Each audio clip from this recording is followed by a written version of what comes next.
नमस्कार मेरे प्यारे भाइयों बहनों, आईएएस आरएएस विद आरजे में आपका स्वागत है, हार्दिक अभिनंदन है। तो मेरे प्यारे भाइयों बहनों, आज हम आपके लिए लेकर आ चुके हैं 21 और 22 अप्रैल 2023 का राजस्थान राज्य विशेष का करंट अफेयर। तो मेरे भाइयों बहनों, यदि आपको पीडीएफ चाहिए तो आप हमारा टेलीग्राम चैनल ज्वाइन करें। टेलीग्राम चैनल का नाम है आईएएस आरएएस विद आरजे। आप यहाँ पर जाएंगे तो आपको brand new handwritten PDF आपको मिल जाएगी। तो आपको यहाँ से पीडीएफ ले लेनी है और लिखने करने के चक्कर में नहीं पड़ना है आपको कि आप लेक्चर को लिखने बैठे, इस तरह की चीज़ें नहीं करनी है। आपका समय बहुत कीमती है। तो मेरे प्यारे भाइयों बहनों, बिना इधर उधर की बातें किए अपन आते हैं सीधे आज के अपने टॉपिक पर। तो दोस्तों, आज का हमारा पहला न्यूज आर्टिकल है सिविल सेवा दिवस के ऊपर। सिविल सेवा दिवस मनाया गया है भैया, पूरे देश के अंदर सिविल सेवा दिवस की धूमधाम रही है। हमारे राजस्थान के अंदर भी श्रीमान गहलोत जी के द्वारा इसको बहुत धूमधाम से आयोजित करवाया गया है। तो दोस्तों, सिविल सेवा दिवस का आयोजन किया जाता है आपका 21 अप्रैल को। 21 अप्रैल को क्या कहा जाता है? सिविल सेवा दिवस कहा जाता है। तो दोस्तों, पहले हम एक बार इसको साधारण शब्दों में समझ लेते हैं, देख लेते हैं कि सिविल सेवा दिवस है वो क्यों मनाया जाता है, क्या मतलब है कि भाई 21 अप्रैल को ही क्यों इसका कहा गया कि 21 अप्रैल को ही अपन सिविल सेवा दिवस के रूप में मनाएंगे। ठीक है दोस्तों, तो देख लेते हैं एक बार। तो 21 अप्रैल को क्या है कि सरदार पटेल ही थे हमारे जो लौह पुरुष थे, आयरन मैन, हमारे देसी आयरन मैन। उन्होंने क्या किया? अखिल भारतीय सेवाओं का उद्घाटन किया था 21 अप्रैल के दिन। 21 अप्रैल को क्या किया गया था? सिविल सेवाओं का उद्घाटन किया गया था। उन्होंने मेटकॉफ हाउस के अंदर, चार्ल्स मेटकॉफ का आपने नाम सुना ही होगा, तो उनका एक हाउस था दिल्ली के अंदर जहां उनका निवास था, मेटकॉफ हाउस। उसमें क्या किया गया था? 21 अप्रैल को सरदार पटेल के द्वारा सिविल सेवा, जो अखिल भारतीय सेवाएं हैं, उनका उद्घाटन किया गया था। मतलब उन्होंने कहा था कि आज से अखिल भारतीय सेवाएं, ये सेवाएं हैं वो अखिल भारतीय सेवाएं होंगी और वो भारत सरकार के लिए कार्य करेंगी। उन्होंने अपने संबोधन में क्या कहा था कि सिविल सेवकों को अपने अतीत के अनुभव को पीछे छोड़कर, क्योंकि सारे के सारे सिविल सर्वेंट थे वो आपके ब्रिटिशर्स के अधीन थे, और ब्रिटिशर्स का क्या काम था? जनता का शोषण करना। और अब क्या था? देश आज़ाद हो चुका था, तो जनता का शोषण करने का तो कोई मतलब ही पैदा नहीं होता। तो क्या होता है दोस्तों? तो होता है कि जनता को ज़्यादा से ज़्यादा सपोर्ट करना, ठीक है, उनकी भलाई के लिए काम करना। ओके, इसको पीछे छोड़कर क्या कहा था उन्होंने कि राष्ट्र निर्माण में संलग्न होने की बात कही थी कि जितने भी सिविल सेवक हैं वो क्या करें, अपने अतीत के अनुभव हैं जो ब्रिटिशर्स के द्वारा उन्होंने प्राप्त किए हैं, उनको पीछे छोड़ करके राष्ट्र निर्माण में वो संलग्न हो जाएं। ठीक है, 2006 से दोस्तों प्रतिवर्ष 21 अप्रैल को सिविल सेवा दिवस के रूप में मनाया जा रहा है। मतलब 2006 तक इसको सिविल सेवा दिवस के रूप में नहीं मनाया जा रहा था। दोस्तों देखो, जैसे जैसे संपन्नता आती जाती है, हम लोग कल्चरल एक्टिविटीज़ की तरफ बढ़ते चले जाते हैं, अलग अलग चीज़ों का आयोजन करने लग जाते हैं। और जब संपन्नता नहीं होती तो रोटी कपड़ा मकान ही प्रमुख हमारी आवश्यकताओं में रह जाता है। तो 2006 तक आते आते हम इतने संपन्न तो हो ही गए थे कि कम से कम अपने आयरन मैन जो हैं, लौह पुरुष जो हैं, उन्होंने जो काम किया था उसकी तो याद कम से कम कर ही सकते हैं। ठीक है, तो हमने क्या किया? 2006 से प्रतिवर्ष 21 अप्रैल को सिविल सेवा दिवस के रूप में मनाए जाने की घोषणा कर दी। ठीक, अब दोस्तों सिविल सेवक क्या होते हैं? सिविल सेवक का सीधा सीधा मतलब होता है लोक सेवक, जनता की सेवा करने वाले सारे लोग ही सिविल सेवक हैं। लेकिन भारत सरकार की नज़र में सिविल सेवक कौन है? तो भारतीय प्रशासनिक सेवा के अधिकारी, मतलब आईएएस सर्विस के जो अधिकारी हैं वो कौन है? सिविल सेवक है।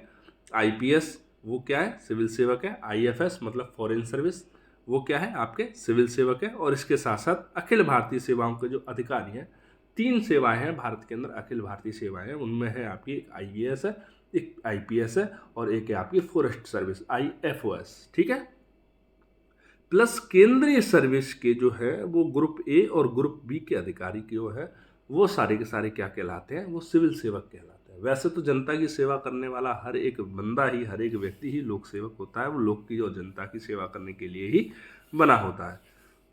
तो दोस्तों आगे देखते हैं हम कि सिविल सेवा दिवस मनाए जाने के पीछे उद्देश्य क्या है, क्यों मनाया जा रहा है सिविल सेवा दिवस को। तो दोस्तों सिविल सेवा दिवस जो है वो सिविल अधिकारी जो हैं आपके, उनके कार्यों और उनके प्रयासों, देखो क्या है कि किसी भी जैसे कि कोई भी व्हीकल है उसके अंदर जो फ्रेम होता है ना वो दिखता नहीं है, लेकिन मेन चीज़ जो टिकी होती है वो फ्रेम पे ही टिकी होती है। तो उसी तरह से एक देश के अंदर जो मेन फ्रेम होता है वो ब्यूरोक्रेसी होती है वहाँ की। यदि ब्यूरोक्रेसी बहुत इंटेलिजेंट है और देश के लिए कार्य करने के लिए समर्पित है तो वो देश डेफिनेट आगे बढ़ेगा, वो देश उतना ही मजबूत होता चला जाएगा। फ्रेम है वो ऊपर नहीं दिखता, लेकिन फ्रेम ही आधार होता है किसी भी अर्थव्यवस्था के चलने का, किसी भी देश के लोकतंत्र के चलने का, या दूसरी तरह की गतिविधियों के लिए। ठीक है, तो क्या करना है, इस तरह के अधिकारियों और उनके कार्यों को, प्रयासों को प्रेरित करना है कि हाँ भाई आपने बहुत अच्छा काम किया है, तालियां वालियां बजाओ इनके लिए। तो उससे लोग क्या अप्रिशिएट होते हैं और अच्छा काम करने की कोशिश करते हैं और उसकी सराहना करना। ठीक है, इसके अतिरिक्त क्या है, संवेदनशील, पारदर्शी, जवाबदेह सुशासन की स्थापना। मतलब किसी भी देश के, किसी भी संविधान का, किसी भी लोकतंत्र का एक ही उद्देश्य होता है, मैक्सिमम गवर्नेंस मिनिमम गवर्नमेंट। मतलब नियम कानून कम से कम और आउटपुट और कार्य करने की सुगमता अधिक से अधिक। और वो सुगमता कब मिलती है, जब संवेदनशील हो प्रशासन, पारदर्शी हो प्रशासन, जवाबदेह हो। ठीक है, तो इस तरह से क्या होता है, सुशासन की स्थापना करने में मदद मिलती है। ठीक है, अब सिविल सेवा दिवस जो 2023 है, राजस्थान के संदर्भ में क्या क्या विशेष बातें हैं, हम उनकी एक बार थोड़ी सी चर्चा कर लेते हैं और इस प्रकार समाप्त हो जाएगा आपका सिविल सेवा दिवस। ठीक, तो दोस्तों राजस्थान के अंदर जो आयोजन किया गया है सिविल सेवा दिवस का, वो किया गया है राजस्थान इंटरनेशनल सेंटर जयपुर के अंदर। कौन सी जगह, राजस्थान इंटरनेशनल सेंटर जयपुर। आपको मैंने कल ही पढ़ाया था, अगर आपने मेरा वीडियो लेक्चर देखा है तो आपको पता लग गया होगा कि राजस्थान इंटरनेशनल सेंटर क्या है, इसकी स्थापना कहाँ हुई है और किसकी तर्ज पर हुई है और किस लिए हुई है। फिर भी मैं आपको बता देता हूँ, ये आपका झालाना जयपुर के अंदर स्थापना हुई है। इंडिया इंटरनेशनल सेंटर की तर्ज पर इसकी स्थापना की गई है। सांस्कृतिक और जो अलग अलग तरह की गतिविधियाँ, समारोह है और सेमिनार है, उस चीज़ के लिए इसका स्थापना की गई है। ठीक है, मोटा मोटी शब्दों में इतना सा ही उसके बारे में।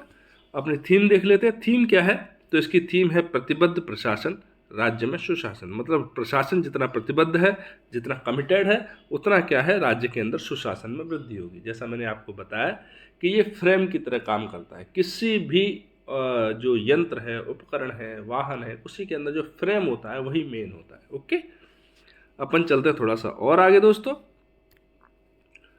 तो दोस्तों इस अवसर पर क्या किया गया है कि उत्कृष्ट कार्य के लिए मुख्यमंत्री उत्कृष्टता पुरस्कार 2023 प्रदान किए गए हैं। ठीक है, उत्कृष्टता पुरस्कार 2023 का वितरण किया गया है इसके अवसर पर। तो ये उत्कृष्टता जो पुरस्कार है वो किन किन लोगों को वितरित किए गए हैं, तो उसके बारे में अपन देख लेते हैं। तो श्री सुशील कुमार कुलहरी जी हैं, संयुक्त सचिव आयोजना, उनको प्रदान किया गया है। डॉक्टर नीतीश शर्मा, ये निदेशक हैं मुख्य सचिव कार्यालय के, इनको प्रदान किया गया है। और आगे बाड़मेर, पाली, झालावाड़ और उदयपुर जिले जो हैं उनके कलेक्टर्स जो हैं श्री लोकबंधु, श्रीमती ये नमित मेहता, डॉक्टर भारती दीक्षित, ताराचंद मीणा, इन सारे लोगों को क्या किया गया है, सम्मानित किया गया है। तो आप इनके नाम अच्छे से याद रख सकते हैं, क्योंकि साल में एक ही बार पुरस्कार किया जाता है और अगले साल तक यही नाम रहने वाले हैं आपके हर एक एग्जाम के लिए। तो दोस्तों किसी का भी नाम पूछा जा सकता है 4 ऑप्शन दे के कि निम्नलिखित में से किसको प्रधानमंत्री उत्कृष्टता पुरस्कार 2023 से सम्मानित किया गया था। ओके दोस्तों, अपन चलते हैं थोड़ा सा और आगे। अब हम देखते हैं अगला न्यूज आर्टिकल हमारा क्या है। हमारा अगला न्यूज आर्टिकल है राष्ट्रीय सहकार मसाला मेला। कौन सा मेला है, मसालेदार मेला है भैया। ठीक है, आयोजन इसका कहाँ किया गया है, इसका आयोजन किया गया है जवाहर कला केंद्र के अंदर, जयपुर के अंदर। ओके, आयोजक कौन है, तो सहकारिता विभाग है भाई। सहकारिता मेला है ना, सहकारी मसाला मेला, तो आयोजक कौन होगा, सहकारिता विभाग इसका। इसके बारे में महत्वपूर्ण बिंदु क्या है उसको देख लेते हैं, जो आपके एग्जाम के लिए महत्वपूर्ण तथ्य हो सकते हैं, जो आपके एग्जाम में डायरेक्ट पूछे जा सकते हैं, उनकी अपन चर्चा कर लेते हैं। ठीक है दोस्तों, तो सहकारिता के क्षेत्र में राजस्थान जो है अपना प्यारा राजस्थान, रंगीला राजस्थान, वो देश का एकमात्र प्रदेश है जो कई वर्षों से लगातार जो है वो सहकार मसाला मेला का आयोजन कर रहा है। पूरे देश के अंदर एकमात्र प्रदेश है जो मसाला मेले का आयोजन करता है हमारा प्यारा भारत, प्यारा राजस्थान, सहकारिता के क्षेत्र में। मतलब दूसरे क्षेत्रों में तो हो रहा है, लेकिन सहकारी स्तर पर राजस्थान के अंदर किया जाता है। ठीक है, मेले में सहकारी संस्थाएं आकर्षक पैकेजिंग, मतलब क्या करती हैं सहकारी संस्थाएं जो हैं वो किस किस चीज़ पर ध्यान देती हैं, क्या क्या इस मेले के आयोजन का क्या वो है अभिप्राय है। तो आकर्षक पैकेजिंग, भैया पैकेजिंग अगर आकर्षक नहीं है तो अंदर आप हीरे डाल के बेचना, कोई नहीं खरीदेगा। आकर्षक पैकेजिंग होती है तो लेज के पैकेट के अंदर हवा भर के बेच देता है बंदा 10 रुपए की 4 टुकड़े पे चिप्स के डाल के। ठीक है, तो पैकेजिंग होनी चाहिए अट्रैक्टिव, मतलब देखते ही बंदा बोले वाह क्या बात है। इसीलिए तो लोग ब्यूटी पार्लर जाते हैं भाई, पैकेजिंग आकर्षक होनी चाहिए। अंदर का माल किसे पता, जब बिक गया तो पता लगता है फिर क्या हो रहा है उससे। मसालों की शुद्धता पे भी ध्यान देना है। अब ऐसा ही नहीं है कि पैकेजिंग तो हो एक नंबर, अंदर मिले उसके अंदर पता नहीं किस किस चीज़ को, मतलब आग धतूरा कुछ भी उसके अंदर मिले, तो ऐसा भी नहीं है। मतलब मसाले शुद्ध भी होने चाहिए, पैकेजिंग भी आकर्षक होनी चाहिए। पैकेजिंग आकर्षित तो आकर्षक होगी तो बंदा उसको खरीदने के लिए आकर्षित होगा। अगला क्या होगा, अगला क्या होगा, फिर अगला ये होगा कि अगर वो खाए उसको तो स्वाद आए, तो वहाँ रेगुलर कस्टमर बने। प्रतिस्पर्धात्मक मूल्य होना चाहिए, मतलब ऐसा नहीं होना चाहिए कि आपने दोनों चीज़ अच्छी दे दी तो अपना मूल्य आसमान से छुल रहे हैं, अब कोई खरीद ही नहीं पा रहा। ऐसा नहीं होना चाहिए। मूल्य जो होना चाहिए प्रतिस्पर्धात्मक होने चाहिए, मतलब लोग आपकी तरफ आकर्षित हों तो उनको कोई तकलीफ ना हो। ठीक है दोस्तों, आगे देखते हैं। इस मेले में उत्पादक किसानों के साथ साथ आम नागरिक भी लाभान्वित होंगे। लाभान्वित तो होंगे ही होंगे दोस्तों आम नागरिक, क्योंकि क्या है कि यदि उनको अच्छे से गुणवत्तापूर्ण चीज़ें प्रतिस्पर्धात्मक मूल्यों पर मिलेंगी तो ऑब्वियसली उनको जो है वो फ़ायदा ही होगा। अब चलते हैं दोस्तों थोड़ा सा और आगे। तो दोस्तों अब हम आगे बात कर लेते हैं राष्ट्रीय आरोग्य मेले के बारे में। राष्ट्रीय आरोग्य मेले का आयोजन कहाँ किया गया है, किसके द्वारा किया गया है, इसका अभिप्राय क्या है, क्या उद्देश्य है, उसके बारे में अपन थोड़ा सा जान लेते हैं। तो दोस्तों आयोजन किया गया है, राष्ट्रीय आरोग्य मेला जो है उसका आयोजन किया गया है Jaipur exhibition and convention centre Sitapura के अंदर। ठीक है, कहाँ पर किया गया, Jaipur exhibition and convention centre जो सीतापुरा के अंदर है जयपुर में, वहाँ पर इसका क्या किया गया है, आयोजन किया गया है। अब इसका आयोजक कौन है उसके बारे में देख लेते हैं। तो केंद्रीय आयुष मंत्रालय, आयुष विभाग राज्य सरकार का, मतलब केंद्रीय आयुष मंत्रालय कहाँ का होगा, केंद्र सरकार का, नाम के आगे लगा है केंद्रीय। राज्य सरकार का कौन है, तो आयुष विभाग, और कौन, पीएचडी चैम्बर्स ऑफ कॉमर्स। इन तीनों के संयुक्त तत्वाधान में इसका आयोजन किया जा रहा है। कहाँ किया जा रहा है, जयपुर के अंदर, सीतापुरा के अंदर। ठीक है दोस्तों, अब देख लेते हैं इसके बारे में और महत्वपूर्ण क्या क्या बातें हैं, महत्वपूर्ण क्या क्या बिंदु है, महत्वपूर्ण क्या क्या तथ्य हैं, उनके बारे में एक बार जान लेते हैं। तो दोस्तों हमारे जो आयुष राज्य जो मंत्री हैं उनके अनुसार क्या है, उन्होंने क्या कहा है इसके बारे में, उसको देखते हैं। तो हमारे आयुष राज्य मंत्री ने कहा है कि निरोगी राजस्थान जो है कि संकल्पना को साकार करने की दिशा में राज्य सरकार प्रदेश में आयुर्वेद भारतीय चिकित्सा पद्धति को लगातार बढ़ावा दे रही है। यह एलोपैथी के मजबूत विकल्प के रूप में उभर रही है। दोस्तों एलोपैथी का इस्तेमाल कम से कम ही होना चाहिए, क्योंकि एलोपैथी जो है आपके शरीर को नुकसान पहुंचाती है, जबकि आयुर्वेद ऐसा नहीं करती है। आयुर्वेद आपको पहुंचाएगी तो फ़ायदा ही पहुंचाएगी।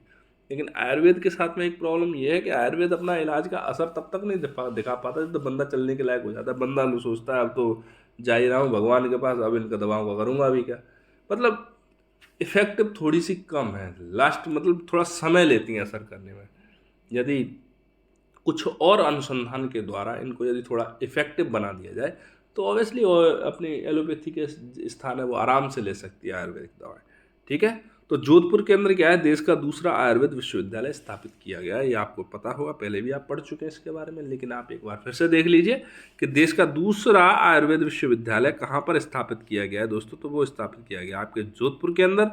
इसमें क्या है, इसमें आयुष औषधियाँ उपकरण भी प्रदर्शित किए जाएंगे। इस आरोग्य मेले के अंदर क्या होगा भाई, इसमें आयुष की औषधियाँ कि भाई ये नई नई दवाएं हैं, ये आपके डायबिटीज़ में, आपके लाइफस्टाइल संबंधित चीज़ों में, इस तरह की चीज़ों में क्या करेंगे, ये असर करेंगे, और उपकरण भी प्रदर्शित किए जाएंगे। ठीक है, इस मेले में आयुष उद्योग प्रदर्शनी, कौन सी प्रदर्शनी, आयुष उद्योग प्रदर्शनी, निःशुल्क ओपीडी, दवा वितरण, उपचार एवं परामर्श के साथ साथ आयुर्वेद, होम्यो, यूनानी, योग, प्राकृतिक चिकित्सा पद्धतियों का भी प्रदर्शन यहाँ पर किया जाएगा।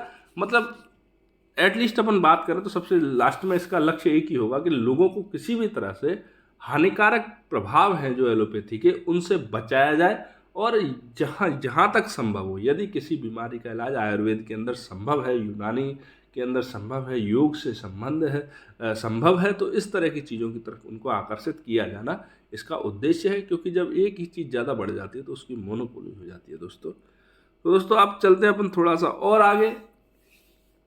हमारा अगला जो न्यूज आर्टिकल है वो है राजस्थान पुलिस ने क्या किया है, एक मोबाइल यूनिट का गठन किया है। राजस्थान पुलिस के अंदर क्या किया गया है, मोबाइल यूनिट का गठन किया गया। अब ऐसा नहीं है कि ये यूनिट मोबाइल बांटेगा सबको, भाई लो स्मार्टफोन आराम से मूवियाँ देखो, ऐसा नहीं है। सबके पास मोबाइल होंगे, ऐसा भी नहीं है। तो क्या है, मोबाइल यूनिट का मतलब है चलायमान यूनिट, मतलब वो तुरंत कॉल गया तुरंत हाजिर, इमरजेंसी 108 पे कॉल किया तुरंत एम्बुलेंस हाजिर, तो इस तरह से काम करेगी। तो इसके लिए क्या किया राजस्थान पुलिस ने, मोबाइल यूनिटों का गठन किया है। मतलब जो चलायमान यूनिट होंगे, एक तरह से चलायमान थाने, एक छोटा सा थाना जो चलायमान है, कॉल किया बंदा हाजिर। इसी तरह से तो 500 मोबाइल यूनिटों का गठन किया गया है। किसका किया गया है? 500 मोबाइल यूनिटों का गठन किया गया है। एक यूनिट में एक हेड कांस्टेबल होता है, 2 कांस्टेबल होंगे, ठीक है, 3 लोगों का छोटा सा यूनिट होगा। इस तरह के 500 यूनिट बनाएंगे, जहां पर भी कॉल वहां बंदा हाजिर, एक यूनिट लेके वहां पर पहुंच जाएगा। ओके, तो ये यूनिट जो है वो अभय कमांड सेंटरों के से जोड़ा जाएगा। अभय कमांड सेंटर जो है उनसे इनको जोड़ा जाएगा।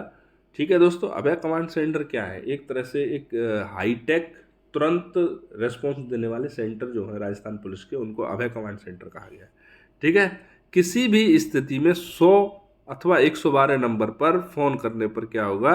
मोबाइल जो पुलिस है वो ज़रूरतमंदों के पास पहुंच जाएगी। जो मोबाइल पुलिस है, कॉल करते ही बंदा हाजिर। मैंने आपसे वही कहा था, इमरजेंसी 108 एम्बुलेंस की सेवा की तर्ज पर, मतलब यदि कोई एक इमरजेंसी एम्बुलेंस के अंदर होता क्या है, 108 के अंदर एक छोटा सा हॉस्पिटल होता है जो उसको फर्स्ट एड दे देता है, तुरंत से फर्स्ट एड दे देता है। तो उसी तरह से ये रहेगा, एक छोटा सा ऑफिस जो तुरंत से फर्स्ट एड दे दे। किसको? जो लोग परेशान हैं, जो लोग ज़रूरतमंद हैं उनको। ठीक है दोस्तों, अब चलते हैं अपन थोड़ा सा और आगे। देख लेते हैं अंतिम बिंदु क्या था उसका। तो पुलिस विभाग के सुदृढ़ीकरण और आधुनिकीकरण के लिए इस प्रकार के गठन को मंजूरी दी है पुलिस विभाग ने। भाई क्या होगा? सुदृढ़ीकरण होगा ही होगा। जहां रीच ज़्यादा बढ़ेगी, अगर अपन प्लानिंग से काम करें तो कम संसाधनों में ज़्यादा इफेक्टिव अपन आउटपुट ले सकते हैं। इसीलिए भारत के अंदर प्लानिंग कमीशन की स्थापना की गई थी। अब लगा हमारी सरकार को कि प्लानिंग कमीशन उतना इफेक्टिव नहीं है, तो उन्होंने बदल दिया, उसको रूप बदल दिया। बात वही, पैकिंग नहीं। ठीक है दोस्तों, अब अपन चलते थोड़ा सा और आगे। हमारा अगला न्यूज आर्टिकल है आज का, वो है इंदिरा गांधी शहरी क्रेडिट कार्ड योजना। कौन सी? इंदिरा गांधी शहरी क्रेडिट कार्ड योजना। शहरी लोगों को क्रेडिट देने की एक योजना है। ठीक है, इसका प्रारंभ तो दोस्तों वैसे 2021 के अंदर किया गया था, लेकिन अभी ये चर्चा में आई है क्योंकि इसकी आयु वर्ग में परिवर्तन कर दिया है, इसके समय में परिवर्तन कर दिया है। ठीक, तो इसका लक्ष्य क्या है? शहरी क्षेत्र के अंदर जो स्ट्रीट वेंडर्स हैं, स्ट्रीट वेंडर का मतलब है गली में खड़े रहकर जो लोग अपनी आजीविका चला रहे हैं, वो स्ट्रीट वेंडर है। उनका धंधा बिजनेस गली में चल रहा है, वो कौन है? स्ट्रीट वेंडर्स है। ठीक है, तथा सर्विस सेक्टर जो सेवा क्षेत्र है उसके युवाओं और बेरोजगारों को स्वरोजगार से जोड़ना। भाई इसका प्रमुख लक्ष्य स्वरोजगार से जोड़ना। भाई सारे लोग नौकरी मांगने वाले ही होंगे तो नौकरी देगा कौन? प्रॉब्लम यहाँ है ना, सारे लोग मांग रहे हैं भाई नौकरी दे दो, क्योंकि रिस्क कोई नहीं लेना चाह रहा। उनका मतलब काम जितना कराओ, महीने पे हमें तो फिक्स पगार दे दो, अपनी वो घर जाने दो, हमारा टेंशन खत्म, हमें टेंशन नहीं चाहिए। तो मतलब जो रिस्क और टेंशन नहीं लेना चाह रहे वो लोग क्या कर रहे हैं? सारे के सारे सर्विस सेक्टर में भाग रहे हैं, सारे के सारे सेवा क्षेत्र के अंदर भाग रहे हैं। जो लोग थोड़ी रिस्क हैंडल कर सकते हैं, तो भैया अपने से ज़्यादा किसी का भी धंधा अच्छा नहीं होता। ठीक है दोस्तों, प्रावधान क्या क्या किए गए इस योजना के अंदर? तो इसके अंतर्गत क्या है? 50,000 रुपये तक का ब्याज मुक्त ऋण दिया जाएगा। भैया आपको कोई ब्याज नहीं देना है, उस पर 50,000 ले जाओ, कमाने लग जाओ तो उनको लौटा जाना। ठीक है, यह ऋण शहरी क्षेत्र के गरीब लोगों को रोजगार के लिए, रोजगार के साधनों को मतलब जुटाने के लिए, और रोजमर्रा की जरूरत का मतलब ये नहीं है रोटी कपड़ा मकान में आप लगा दिए। रोजमर्रा की जरूरत ये है, अगर आपने बिजनेस के अंदर कुछ पैसा लगा दिया है तो आपको डेली के संचालन के लिए और कुछ पैसे की आवश्यकता होती है। तो यदि आप लगा चुके हैं और आपको और छोटे से पैसे की आवश्यकता हो रही है, तो आप यहाँ से 50,000 रुपये तक का ब्याज मुक्त ऋण आप यहाँ से ले सकते हैं। ठीक है दोस्तों, अब थोड़ा सा और आगे चलते हैं अपन। तो दोस्तों, स्वरोजगार हेतु प्रदान किया जाए, किसके लिए प्रदान किया जा रहा है? स्वरोजगार के लिए प्रदान किया जा रहा है, आप ये सारा जानते हैं। इस योजना के लिए पात्र लाभार्थी की आयु सीमा को 40 वर्ष से बढ़ाकर 60 वर्ष कर दिया गया। कितने वर्ष कर दिया गया? 40 वर्ष से बढ़ाकर 60 वर्ष कर दिया गया, 60 ईयर्स। ठीक है, अब अपन थोड़ा सा और आगे चलते हैं। आगे चलने इसी पॉइंट के चक्कर में मैंने आपको इस योजना को पढ़ाया था कि उसकी जो आयु सीमा है वो 40 वर्ष से बढ़ाकर 60 वर्ष कर दी गई। ठीक है, अब अपन देख लेते हैं आगे न्यूज क्या है। आने वाला जो आगे न्यूज है वो बहुत इंपॉर्टेंट है, आपको वनडे एग्जाम्स के अंदर तो मिलेगी ही मिलेगी। बाकी स्टैटिक पोर्शन से भी इसके काफ़ी सारे प्रश्न बनते रहते हैं अक्सर, तो इसके बारे में अपन डिटेल से चर्चा करने का प्रयास करेंगे। ठीक है, तो दोस्तों अपन देखते हैं ये न्यूज क्या है। तो राजस्थान के जो हाई कोर्ट है उसके अंदर 41वें आपके मुख्य जज की नियुक्ति की गई है, वो है एजी मसीह। क्या नाम है उनका? एजी मसीह। तो दोस्तों हम एजी मसीह जी के बारे में जान लेते हैं कि एजी मसीह क्या रहा है इनका बैकग्राउंड, उसके बारे में अपन देख लें। तो वर्तमान में क्या है, ये पंजाब और हरियाणा हाई कोर्ट जो है आपका, वहाँ पर वरिष्ठ न्यायाधीश के पद पर है। ये वहाँ पर अभी अपनी सेवाएं दे रहे हैं, लेकिन उनका नाम ओपन हो चुका है कि अब ये वहाँ से ट्रांसफ़र होकर कहाँ आ रहे हैं, ये अपने राजस्थान के अंदर आ रहे हैं। और क्या बन के आ रहे हैं, ये मुख्य जज बन के आ रहे हैं। तो यहाँ से देख लो दोस्तों, एक तो 41वां मतलब आपसे ये पूछा जा सकता है कि एजी मसीह राजस्थान के कौन से मुख्य न्यायाधीश के रूप में नियुक्त किए जाएंगे। तो कौन सा 41वां, या आपसे ये भी पूछा जा सकता है कि वर्तमान न्यायाधीश मुख्य न्यायाधीश कौन है। तो दो प्रकार से यहाँ से प्रश्न बनने की संभावना है। तो पहले इनके बारे में थोड़ा सा जान ले रहे हैं अपन। तो ये पंजाब हरियाणा हाई कोर्ट के अंदर वर्तमान में तैनात है। जन्म हुआ था इनका 12 मार्च 1963 को पंजाब के अंदर ही। शिक्षा इनकी जो LLB वगैरह की है इन्होंने, वो AMU अलीगढ़ मुस्लिम यूनिवर्सिटी से की है। 1987 में वकालत प्रारंभ की इन्होंने। क्या किया, वकालत कब प्रारंभ की, 1987 के अंदर। इसके बाद में क्या किया, सरकार ने अतिरिक्त महाधिवक्ता नियुक्त कर दिया। अतिरिक्त महाधिवक्ता के पद पर इनकी तैनाती कर दी। ठीक है, 10 जुलाई 2008 को इनको क्या किया गया, पंजाब और हरियाणा हाई कोर्ट में अतिरिक्त न्यायाधीश नियुक्त कर दिया गया था। और 2011 जनवरी में इनको जस्टिस मसीह को क्या किया, इस पद पर स्थायी कर दिया। अतिरिक्त मुख्य न्यायाधीश के पद पर क्या कर दिया था, स्थायी कर दिया गया था। ठीक है, तो वहाँ इनका कार्यकाल चलता रहा। वरिष्ठ न्यायाधीश है वहाँ पर। और वहाँ से अब कहाँ आ रहे हैं, राजस्थान के अंदर, राजस्थान हाई कोर्ट के अंदर मुख्य न्यायाधीश बनके इनकी नियुक्ति की जा रही है। ठीक है दोस्तों, अब चलते थोड़ा सा और आगे। तो अपन देख लेते हैं बाकी जो महत्वपूर्ण चीजें आपके लिए हो सकती हैं स्टैटिक के अंदर इस टॉपिक से संबंधित, उन सब के बारे में अपन एक बार चर्चा कर लेते हैं। छोटी सी चर्चा है, मतलब बड़ी भी है छोटी भी, दोनों है। तो हाई कोर्ट के बारे में जान लेते हैं। तो दोस्तों आर्टिकल 214 के अंतर्गत क्या है, प्रत्येक राज्य के लिए एक हाई कोर्ट की व्यवस्था की गई है। आर्टिकल 214 कहता है हमारे संविधान का कि आप भाई प्रत्येक राज्य के लिए एक क्या करो, एक हाई कोर्ट की जुगाड़ करो। एक हाई कोर्ट, जिस तरह से एक CM होगा, एक राज्यपाल होगा, उसी तरह से क्या होगा, एक हाई कोर्ट के जज भी होंगे। एक हाई कोर्ट होगा और हाई कोर्ट के अंदर क्या होंगे, जज होंगे। लेकिन 7वां संविधान संशोधन किया गया था 1956 में। उस समय पर यह चीज़ व्यवस्थित नहीं हो पाई थी, क्योंकि धड़ाधड़ राज्य बन रहे थे, तो राज्य टूट रहे थे। जब राज्य बन रहे हैं, राज्य टूट रहे हैं, तो ये कैसे संभव है कि आप प्रत्येक राज्य के लिए एक उच्च न्यायालय गठित कर दो। आपने गठित किया, बिल्डिंग बनी, इंफ्रास्ट्रक्चर तैयार हुआ, जज बन गए, बाकी सारा काम हो गया, पता लगा वो स्टेट डिजोल्व होकर दूसरे स्टेट में घुस गया। अब एक स्टेट के अंदर 2 न्यायालय हुए जा रहे हैं अभी, अगर उसको ऐसा करते तो दोस्तों इसके लिए क्या किया गया कि 7वां संशोधन लेकर आया गया कि 7वें संशोधन के अनुसार 1956 के माध्यम से संसद को यह ताकत मिल गई थी कि वह चाहे तो 2 या 2 से अधिक राज्यों अथवा केंद्र शासित प्रदेशों के लिए एक ही उच्च न्यायालय की स्थापना कर सकती है। जैसे कि कोई एक स्थायी राज्य है कि भाई ये राज्य तो रहना ही रहना है, इसी में से और भाग टूटेंगे या इसी में जुड़ेंगे, तो उसके लिए क्या है, मान लो राजस्थान है तो राजस्थान तो रहेगा ही रहेगा। या तो 1-2 जिला यहाँ से खिसक के अलग राज्य बन जाए, या 1-2 जिला खिसक के पंजाब हरियाणा में चला जाए, या उधर से एक आध जिला इधर आ जाए, तो फिर कोई दिक्कत नहीं है ना। एक हाई कोर्ट बना दिया राजस्थान का, उसी के अंतर्गत क्या है, दूसरी चीज़ें बढ़ती चली जा रही हैं। ठीक है मेरे प्यारे भाई बहनों, ठीक। तो आर्टिकल 230 में एक और प्रावधान किया गया कि हाई कोर्ट के अधिकार क्षेत्र का विस्तार केंद्र शासित प्रदेशों में भी किया जा सकता है। भाई राज्यों के लिए तो ये होगा, 2 या 2 से अधिक राज्यों के लिए अपन बना सकती है संसद हमारी। लेकिन बोला केंद्र शासित प्रदेशों का क्या हुआ, भाई पहले अजमेर मेरवाड़ा भी केंद्र शासित प्रदेश ही तो था। अब उसका हाई कोर्ट तो दिल्ली थोड़ी ना लगाएंगे, वहाँ से दिल्ली भाग रहे हैं वहाँ के लोग, वहाँ का हाई कोर्ट कहाँ लगाएंगे। जिस जहाँ पर क्लोज है, तो क्लोज कौन था, राजस्थान था, तो राजस्थान के अंदर में अजमेर मेरवाड़ा को कर दिया गया।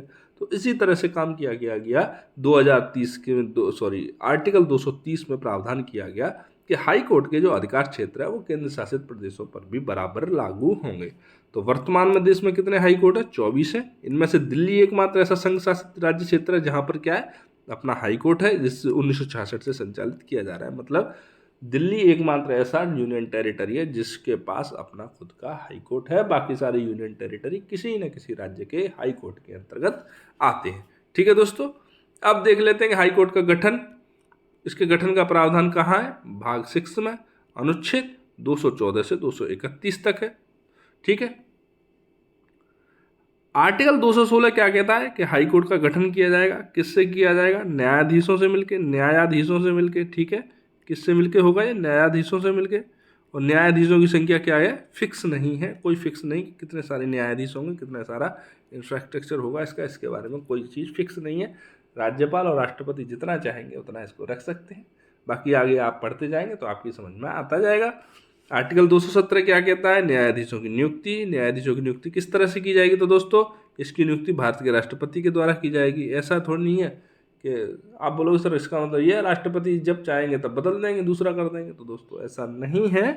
क्यों नहीं है, क्योंकि भारत के राष्ट्रपति जो हैं वो सलाह पर कार्य करेंगे। सलाह किसकी रहेगी, तो वो रहेगी चीफ जस्टिस ऑफ इंडिया की, CJI।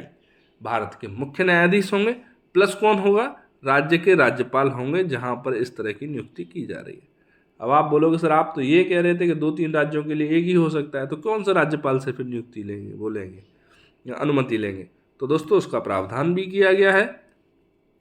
उसका प्रावधान ये है कि यदि हाईकोर्ट 2 या 2 से अधिक राज्यों से संबंधित है तो सभी राज्यों के राज्यपालों से परामर्श किया जाएगा। सभी राज्यों के राज्यपालों से क्या किया जाएगा, परामर्श किया जाएगा।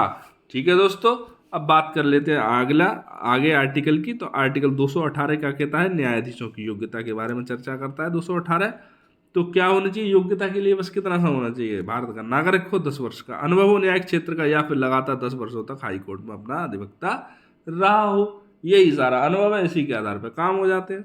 ठीक है। आर्टिकल 219 के अंदर शपथ और प्रतिज्ञान के बारे में कहा गया है। न्यायाधीशों का कार्यकाल क्या है इनका, तो कार्यकाल है 62 वर्ष, या त्यागपत्र जब तक नहीं दे दें, या फिर महाभियोग संपन्न होने तक इसका क्या किया गया है, कार्यकाल इसका निश्चित किया गया है कि इतना सारा कार्यकाल रहेगा आप लोगों का, इतना कार्य करेंगे आप। या तो आपको क्या किया जाए, 62 वर्ष के हो जाओगे तो आपको क्या दिया जाएगा, अपने आप ही मुक्ति मिल जाएगी कि भैया 62 वर्ष के हो गए, जाओ अपने का रिटायरमेंट मिल गया। या फिर न्याय मतलब त्याग पत्र दे दो आप 62 से पहले से। या फिर महाभियोग का मतलब होता है यदि संसद को यह साबित हो जाए संसद के अंदर कि आपने संविधान का दुरुपयोग किया है, अपने पद प्रतिष्ठा का दुरुपयोग किया है, तो आपको इस पर प्रसिद्ध कदाचार के आधार पर आप पर महाभियोग चल सकता है। महाभियोग के अंदर क्या है, ये किसी भी सदन के अंदर प्रारंभ किया जा सकता है संसद के। इसके अंदर कुछ एक 50-100 लोगों का एक वो बनता है, एक ग्रुप होता है, वो आपके अगेंस्ट में महाभियोग प्रारंभ कर सकता है। ठीक है दोस्तों, तो पद से हटाया जाता है किस तरह से, तो आर्टिकल 218 कहता है आपका कि आर्टिकल 224 के खंड 4 और 5 के उपबंध के तहत जिस प्रकार सुप्रीम कोर्ट के न्यायाधीश को पद से हटाया जाता है, उसी रीति से हाई कोर्ट के जज को भी हटाया जा सकता है। मतलब वही क्या हो गया, ये महाभियोग हो गया। संसद के अंदर महाभियोग का अभियान चलाया जाता है। यदि महाभियोग के अंदर ये साबित कदाचार हो जाता है कि आपने अपने पद प्रतिष्ठा का दुरुपयोग किया है, संविधान का दुरुपयोग किया है, तो क्या हो जाता है, आपको पद से पदच्युति दे दी जाती है, आपको हटा दिया जाता है। ठीक है मेरे प्यारे भाइयों बहनों, तो दोस्तों आज का आपका न्यूज आर्टिकल का डिस्कशन होता है यहीं पर समाप्त। आगे आएंगे, कल आएंगे नई खबरों के साथ में, नए न्यूज एडिटोरियल्स के साथ में। तब तक के लिए जय हिंद, जय भारत।